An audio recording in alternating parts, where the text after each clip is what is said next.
No nii, tere! Tuli mõte rääkida oma seiklustest kristlikus kirikus ehk anda natukene ülevaadet, mis seal võib toimuda, siseinfot, nimesid ei nimeta, aga huvitav lugu on see seetõttu, et ma olen olnud kahes koguduses, Oleviste vabakoguduses ja katolikus kirikus ja olen seal kogenud erinevaid asju, nii head kui halba, ja nendele on see päris põnev kuulata, kes pole ise kunagi kirikus käinud või usueluga kokku puutunud, ja pärast siis, mis järeldused ma tegin, et miks ma siis ikkagi sealt kirikust ära läksin ja vaimse tee valisin. Algas siis kõik niimoodi, et 15-aastaselt hakkasin ma huvi tundma selle vastu, miks me siin oleme, mis on tõde ehk tõeotsingud ja et kuidas saada välja hingelisest võib-olla segadusest ja kriisist, et leida rahu. Ja loomulikult siin maailmas veel eriti eelmisel sajandil, nii-öelda 90-ndatel, ainus kõige suurem vaimse elu nii-öelda edendaja ja propageerija või kuidas seda öelda, ma ei teagi, oli ikkagi kristlik kirik ja erinevad kogudused. Et kui inimene tahtis vaimset teed käia, siis ta pidi tegema otsuse, et valida, millisesse kirikusse ta läheb. Et kõik muu vaimne oli veel algstaadiumis ja alles arenemas.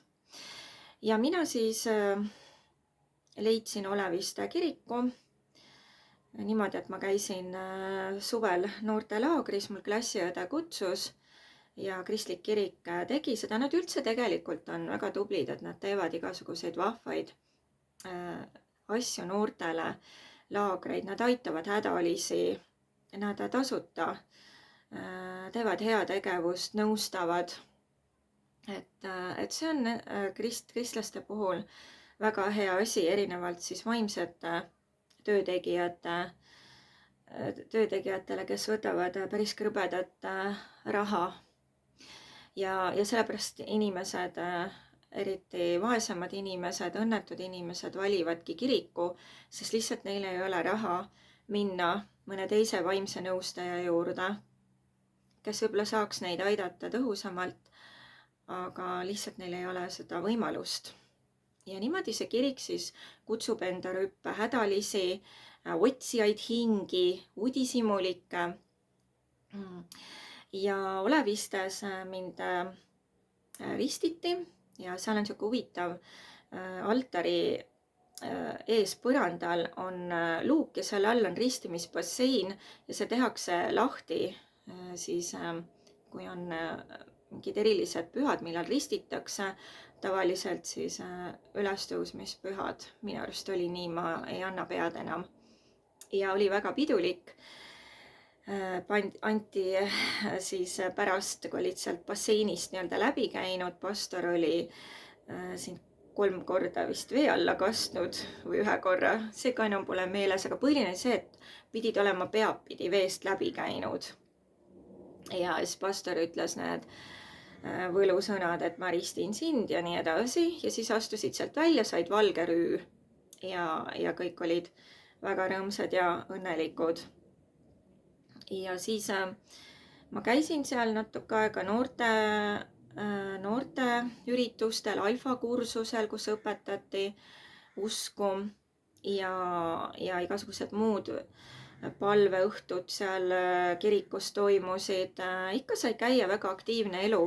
Seal olid väga sellised karismaatilised töötegijad, kes siis said ka nii-öelda sõnumeid Jumalalt, tõlgitsesid neid, panid käsi peale ja ja tegelikult see energia, mida me loome ükskõik mis tegevusega, see hakkab toimima mingil määral, eriti kui see on väga kontsentreeritud, väga tugev, et nad panid nagu energia keerlema seal kirikus.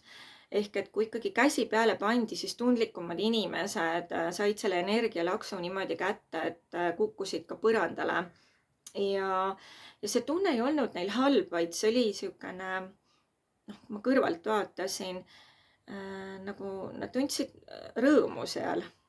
Et kui nad sealt välja tulid, siis ütlesid, et väga mõnus, väga imeline, et Jumal on meiega ja püha vaim tegutseb ja sellised asjad seal toimusid ja see tõmbas inimesi. Samuti olid ülistusõhtud, kus muusikud olid ees ja lauldi siukseid laule, kus puhuti kõik emotsioonid kõrgeks, kus kõik lõpuks tõusid püsti, kargasid, tõstsid käsi, nutsid, naersid ja kõik Jeesuse nimel ja Jumala nimel, kuigi see tegelikult oli kõik emotsioonide üles kloppimine, energia pööritamine ja see oli nagu mingi omamoodi eneseabi tegevus, psühholoogiline, mida siis nimetati Jumala tegevusena ja pühavaimu tegevusena.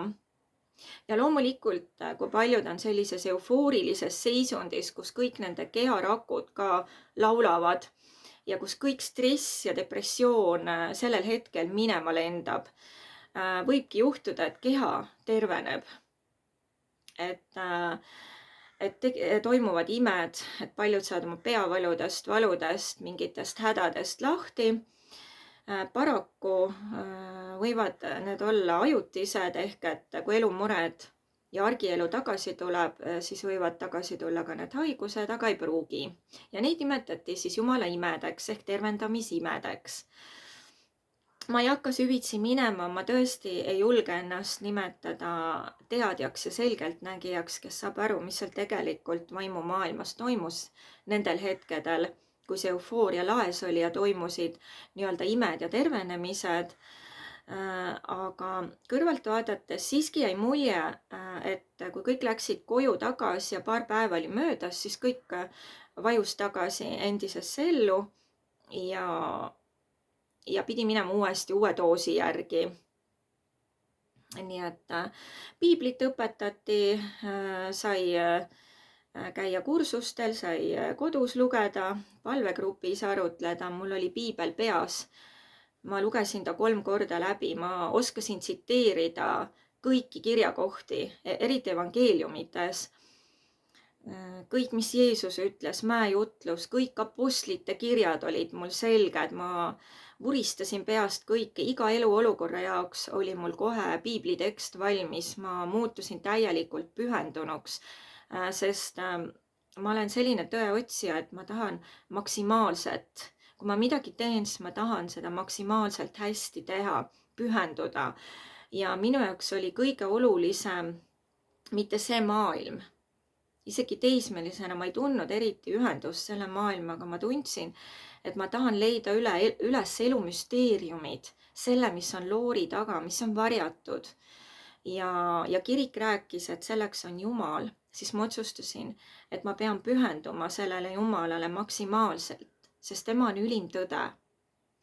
Ja uurima, mida ta tahab, et ma teeksin, kuidas ma elaksin. Ja seda ma ka tegin, sellele ma pühendasin vabakoguduses ikka väga palju aega, just mingi 10 aastat. Osalesin missionitöös lihtsamas, kus laulsin, lugesin luuletusi ja jagasime head sõna. Tahtsime päästa inimesi. Ja see oli kõik siuke ilus ja hea osa, mis kaasnes vabakoguduse kristliku eluga. Kuid pahupool on see, et võib juhtuda, et lähed liiga fanaatiliseks ja satud selliste inimeste palvegruppidesse, kes radikaliseeruvad ehk hakkavad ennast pidama paremateks ja õigemateks kui teised inimesed ja teised kristlased. Ehk siis sattusin palvegruppi, kus liider oli naisterahvas, väga võimukas ja tema arvates rääkis Jumal praktiliselt ainult tema kaudu, et kõik teised hämasid, valetasid ja lausa teenisid nii-öelda varjatult saatanat. Ja selliseid palvegruppe on tegelikult päris palju, kus öeldakse, et see, mis meie ütleme, on tõde, aga ärge neid teisi kristlaseid kuulake, et nemad on valel teel ja neid ahvatleb saatan. Ja kui te lähete nende sekka, siis te lähete põrgusse. Olete valel teel. Ja seal võib juhtuda niimoodi, et manipuleeritakse ja pestakse aju ikka päris korralikult, et sa muutud nagu täiesti orjaks, et sa pead tegema kõike, mis nad tahavad. Nad määravad su igapäevaelu ja kogu aeg pead sa käima pihtimas ehk rääkimas, mida sa oled teinud ja mis on nagu nende arvates valesti tehtud, mida peaks parandama, kahetsema pattu, kahetsema tohutult pattu kahetsema, sest me oleme nende arvates väga patused ja rüvedad. Inimene on väga rüve, et ta peab kogu aeg kahetsema ja siis Jeesus annab andeks ja siis on jälle taevavärav nii-öelda avatud. Ja sellega võib minna ikka lõpuks nii, et sa eraldudki kõikidest oma endistest sõpradest, oma perekonnast, et sinu uueks perekonnaks saabki see kiriku palvegrupp. Ja sa ainult tsiteerid piiblit, et sinu jaoks eksisteerib ainult Jeesus, taevas ja põrgu ja ülejäänud inimesed, kes ei kuulu sinu palvegruppi või siis ei ole andeks palunud ja Jeesuselt andeks saanud, lähevad kõik põrgusse. Välja arvatud need, siis nad vabandasid nagu välja, et tekib küsimus, et kuidas siis Jumal saadab ka need inimesed põrgusse, kes ei ole ristiusust midagi kuulnud, elavad kuskil mujal maailmas, kus on teised usundid ja neil ei ole võimalus kirikus käia, et siis mõeldi välja selline vabandus, et kui sa ei ole kuulnud, siis ei ole sul süüd. Ehk et kui sa ei ole kuulnud patust, sellest, et sa teed pattu ja et Jumal saab andestada, siis määratakse sinu üle kohut sinu tegude järgi, ehk kui hea sa olid teiste vastu, kui armuline, kui eetiline ja moraalne.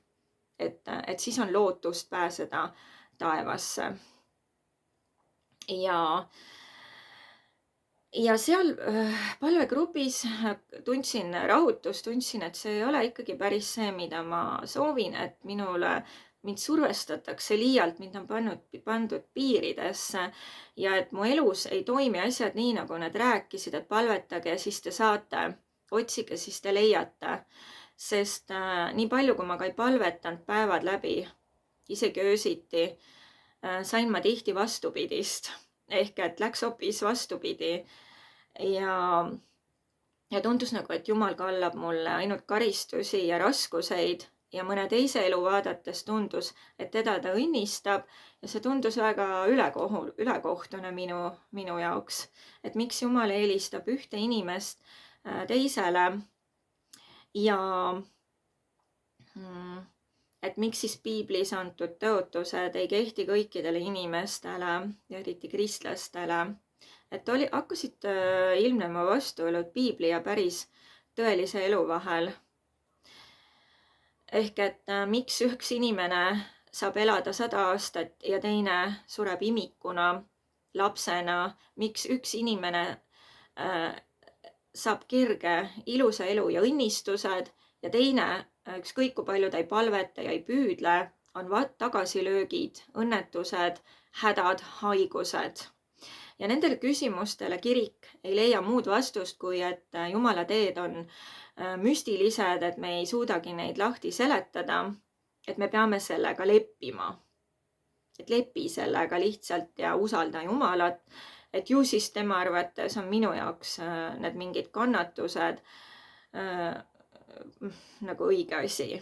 Ja siis ma hakkasin huvi tundma katoliku kiriku pühakute vastu, lugesin Birgitiinide siis Püha Birgitast, väga, väga põnev oli ja kuna ma tahtsin pühenduda ikkagi maksimaalselt ja ma tundsin, et võib-olla ma ei tee piisavalt seal vabakoguduses, et seal on piisavalt kergemeelne ja piisavalt lihtne, et ma tahaks ikkagi minna sügavuti, et äkki siis ma olen täiuslik ja Jumal õnnistab mind ja lõpuks ma leian oma selle suure tõe ja rahu, mida ma otsisin. Ja vaikselt hakkasin katoliku kiriku poole vaatama, sest see kirik oli minu silmis vana, täis traditsioone, tarkust, sihukest salapära, isegi need missarituaalid ja viiruk ja kõik see nagu tõmbas mind, et see oli minu jaoks midagi täiesti uut ja kui pühakute raamatuid lugeda, nii püha Birgitta, Theresa Viila, Prantsuse väike pühak, Lisieux Theresa, kes seal kõik veel olid, Don Bosco, ka meespühakud, püha Franciscus, nad kõik kõnetasid mind, sest nad tundusid nende raamatute kaudu väga imelised, heatahtlikud, ennast ohverdavad, täis armastust ja imesid, ehk et nad suutsid aidata teisi inimesi, tervendasid neid, müstiliselt nägid asju, nagu olid selgeltnägijad ja suutsid nagu rääkida Jumalaga ja inglitega, et see oli minu jaoks vau, et ja sihukeses pühalikus hardas meeleolus, kus viiruk tossab, siis nagu ingelikud gregoriaanid, sihuke rahu ja nagu kontemplatsioon ehk mõtisklus, mis on ka meditatsioonile sarnane. See mind tohutult tõmbas. Ja siis ma läksingi katoliku kirikusse, tegin läbi katekismuse ja kuna ma olin väga laetud energeetiliselt, siis juhtusid ka mõned imed, ehk et mul avanes natuke telepaatiline maailm ja taju. Ehk et üks ime oli see, et katolikus kirikus tutvusin ühe naisega ja ma istusin seal katekismuse klassis esimeses pingis ja kui ta sisse tuli, ma ei näinud, uks oli taga, ma kohe teadsin, et ta astus sisse ja pöörasin ringi ja vaatasin, tere, tere. Ehk et mul avanesid mingid võimed ja mina arvasin, et see on püha vaim, ehk et Jumal annab märku, et ma olen õiges kohas, kuid tegelikult ma energeetiliselt lihtsalt hakkasin avanema, sest ma olin nii laetud. Ma jälle sain midagi uut ja põnevat. Ma jälle tegelesin mõtiskluse, mediteerimise, palvetamisega ja see tegelikult toimib. Palve on energeetiline tegevus. See paneb pöörlema meie ümber oleva maailma ja kui universumis ja karmas ja elulepingutes on lubatud mingid asjad, siis see energiapööris täidab need soovid ja need mõtted. Nendel on tagajärg, kas siis positiivne või negatiivne. Vot see ongi see, miks paljud inimesed kirikusse jäävadki, sest nemad nimetavad seda pühavaimu tegevuseks ja imeliseks Jumala nagu ettehoolduseks või armuks, nagu armu pühavaimu andideks, aga tegelikult toimivad need ka väljaspool kirikut, vaimsetes kogukondades, kes nende inimeste eludes, kes ei ole kristlased. Sellest ma räägin teises videos, mis ma hakkasin tegema peale kirikut, et miks ma ära tulin, et kust ma selle uue jõu sain. Aga katolikus kirikus siis pühakud ja pühadus ja maksimaalne pühendumine sain sisse, võeti vastu. Mind ei ristitud uuesti, nad ei risti uuesti teistest kogudustest, vabakogudustest üle tulnud. Lihtsalt pead andma usutunnistuse, et nad usuvad katoliku kiriku tõekspidamisi, ka kaasa arvatud Neitsi Maarja, siis, et ta oli Jumala ema ja päris patuta, Immaculata ladina keeles. Ja kui selle tunnistuse altaris ära teed, võid hakata vastu võtma armulauda, mis siis nad väidavad, et see on Kristuse ihu ja Kristuse veri, mida vabakoguduses pakutakse ainult sümboolselt. Aga et katolikus kirikus missa ajal päriselt toimub see müsteerium, et armulaua leib ja vein muutuvad siis Kristuse ihuks ja vereks, mida süües me saame osaks Kristusest ja tema pühadusest ja oleme teel taeva poole ehk õndsuse poole, igavese õndsuse poole. Ja see kõik on väga ilus. Need Gregoriani laulud on katolikus väga ilusad. Ma sain, Jumala teed on imelised, nagu kristlased ütlevad, aga tegelikult meie universaalne vaimutee on imeline ka kirikus käies, mis on ette nähtud, see ka tuleb, ehk et mind kutsuti laulma Rooma katoliku Vene tänava Peeter Pauli koguduse koori ja seal oli imeline koorijuht, nime ei ütle, meesterahvas, kes pani meid laulma palestriinasid, neljahäälseid kirikulaule, imelisi gregoriaane, ta õpetas mulle kõik selgeks, mul oli väga hea hääl, sopran, ma olin jumala pasun nii-öelda, et kui mul olid paremad päevad, siis ma suutsin kõik üle laulda nagu ingel. Ja ma olin väga õnnelik seda tehes, nii et omamoodi oli see minu rada ja ma arvasin, et see on Jumala tee, Jumala märk mulle. Ja ma sain sealt nagu rahu ajutiselt, et ma täitsin oma hingeplaani laulda selliseid imelisi laule. Ja käies seal siis natuke aega oli rahu. Aga nagu kirikutes, kristlikes kirikutes juhtus, oli see, et nad kõik omavahel sõdivad, isegi siseringides, vabakogudsed omavahel, katoliikluses on oma lõhenemised, õigeusus on oma lõhenemised ja nii kahju, aga mind kisti ka sinna lõpuks sisse ja see näitab ka, et asi ei ole õige, et kuidas saab Kristus jagada erinevatele kogudustele erinevaid sõnumeid ja öelda kõikidele, et teie olete need kõige õigemad ja need teised ei ole ja niimoodi lõhestada omaenda ihu nii-öelda ehk siis kogudust. Et selles oli suur vastuolu. Et see ei tundunud minu jaoks ikkagi õige asi, et kui ikkagi Jumal on midagi kokku pannud, peab see olema ühtne, terviklik, sõnumid peavad olema ikkagi üsna sarnased. Jah, võib-olla mõni inimene paneb sinna oma värvi juurde, aga sisu peab ikkagi olema sama, mitte täiesti, et ühes koguduses armulaualeib on päris Kristuse ihu ja veri ja teises ei ole ja nad ütlevad, et ei tohigi olla ja samas katoliiklik kirik ütleb, et see kõik, mis te teete, on tühine, et ei kehti, et teie armulaud ja andeks palumised ei kehti, et ainult meie preestrid, ordineeritud preestrid saavad anda andeks Jumala nimel. Ja see lõhenemine viis siis selleni katolikus kirikus ka, et seal olid siis traditsionalistid ehk need, kes uskusid, et see praegune katolik kirik ei ole enam tõelise Kristuse õpetuse kohane, et nad on nii palju muutnud, moderniseerinud ja laiendanud, et see ei ole enam Kristusele meelepärane kirik ja ka need viimased paavstid ei ole enam õiged paavstid ehk et paavsti tool on tühi, sede vacante. Ja mind hakkas see huvitama, kuna ma tahtsin siis ikka veel leida seda päris tõde, tõelist tõde ja minna veel sügavuti ja tahtsin kloostrisse minna, et teha tõeline ja täielik pühendumine. Aga universumi ja minu vaimu plaanis seda ei olnud ja preestrid tegid selgeks, et kloostritesse võetakse üldiselt selliseid inimesi, kes sobivad sinna. Et minu kohta öeldi, et ma olen liiga impulsiivne ja et ma peaksin ikkagi järele mõtlema. Ja et kas see on minu tee.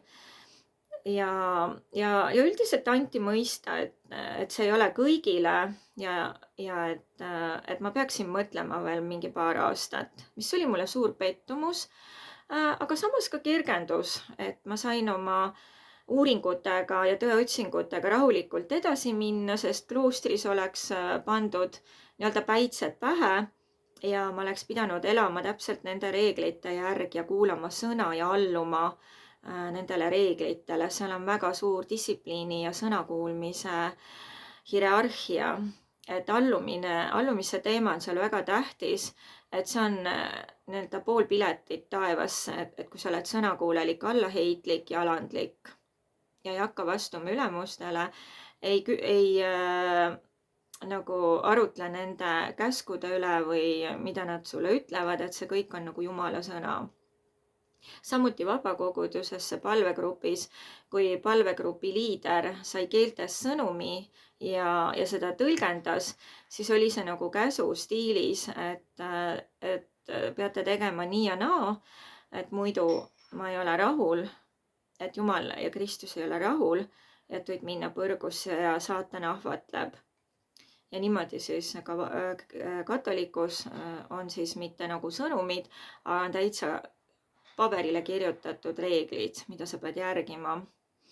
Et nagu kord on majas nii-öelda. Paljudele see sobib ja Jumal, las nad olla seal, sest igaühel on oma tee ja tegelikult vaimudel ongi selline asi, et nad tahavad kogeda, kui nad kehastuvad, ka näiteks mungaks, nunnaks olemist, preestriks olemist, missionääriks olemist, vabakoguduse pastor või evangelist või missionitöötaja, et see on nagu nende elutee ja nad siiralt tahavad seda ja see sellel hetkel ei olegi vale, aga see ei ole tõeline tõde. See on lihtsalt jälle üks viis, kuidas siin õppeprogrammis oma roll veeta.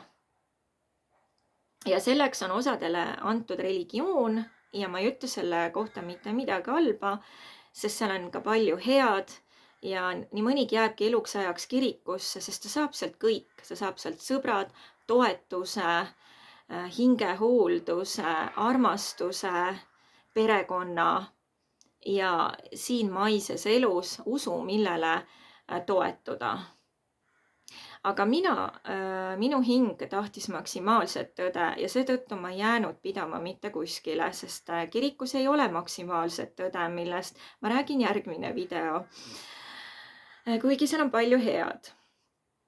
Ja kui mul kloostris nii-öelda anti punane tuli, et ma ei ole valmis, et ma mõtleksin, siis ma leidsin armastuse ja tahtsin abielluda. Aga katolikus kirikus on niimoodi, et kui oled olnud abielus, ma olin 20. eluaastates vabakoguduses natuke aega abielus, aga siis läksime lahku erinevatel asjaoludel ja riiklik lahutus. Ja ma arvasin, et kõik on nüüd korras, et tegime lahutuse, mis seal ikka, et see oli ka üks pettumus, mis mul vabakoguduses tuli, et kuidas Jumal viib inimesed kokku, õnnistab neid laulatusega ja siis laseb asjadel käest ära minna. Ja et lõpuks on pettumusvalu. Ja see uus armastus tahtsime abielluda, aga katoliik kirik ütles, et neil on siuke kord, et kui on olnud kiriklik laulatus, siis on see igaveseks kuni surmani ja selleks, et uuesti abielluda, peab tegema annulleerimisprotsessi läbi, milles on tohutult palju protsesse, tõesti, sa pead aru andma preestritele ja see on väga vaevanõudev. Ma proovisin seda teha, aga lõpuks ikkagi nad ütlesid, et ma ei saa seda annulleerimist, sest see, et teine pool ära läks ja teise inimesega hakkas koos elama, et see ei ole piisav vabandus lahutamiseks, et peaks jääma üksinda elu lõpuni elama, mis ma jälle tundsin, et see ei saa olla õige, see ei saa olla tõde. Et armastus on ikkagi see ülim ja meie valikud, kui meil on puhas soov abielluda, uuesti armastada, siis ei ole kellelgi õigust tulla ütlema, et sa ei tohi seda teha. Ja selle läbi ma tundsingi ja sain jõudu hakata uurima, mis on veel olemas, et mismoodi elada edasi selle teadmisega, et katolikus kirikus on lõhenemised ja palju piiranguid, mis ei lase mul nagu oma elu ülesannet, mu vaim tajus, et mu elu ülesandel on pandud seinad ette, piirid, et ma olen tulnud siia midagi veel enamat tegema ja toimetama. Ehk see universumi tõeline tõde koputas mulle sõna otseses mõttes niimoodi pähe ja ütles, et kui sa tahad mind leida, siis me avame uksed ja hakka edasi astuma, et siin me panime praegu uksed kinni ja ma läksingi kirikust nii-öelda vaikselt välja ehk et eemaldusin ja me abiellusime riiklikult ja ma tundsin südames suurt rahu, et ma olen teinud õigesti. Kuigi ma olin väga kurb ja need, kes kirikust välja tulevad, kui kogu nende elu on olnud seal, siis see vaakum või see tühi koht tuleb kohe täita, sest muidu tekib tohutu nagu ahastus ja tühjus ja kõledus ja selline depressioon võib tekkida. Et kõik, millesse sa uskusid, kõik, millest su elu koosnes, on läinud ja sinu ees on täiesti valge leht, täielik nagu tühjus, et millega ma selle nüüd täidan, et midagi ma pean ju tegema. Ja siis see tõeline tõde koputas mu uksele ja see oli Michael Newtoni raamat Hingesaatus ja teine raamat Hingerännak ja veel tema koolkonna poolt kirjutatud raamatuid. Ja siis hakkasin lugema surmalähedaste kogemuste.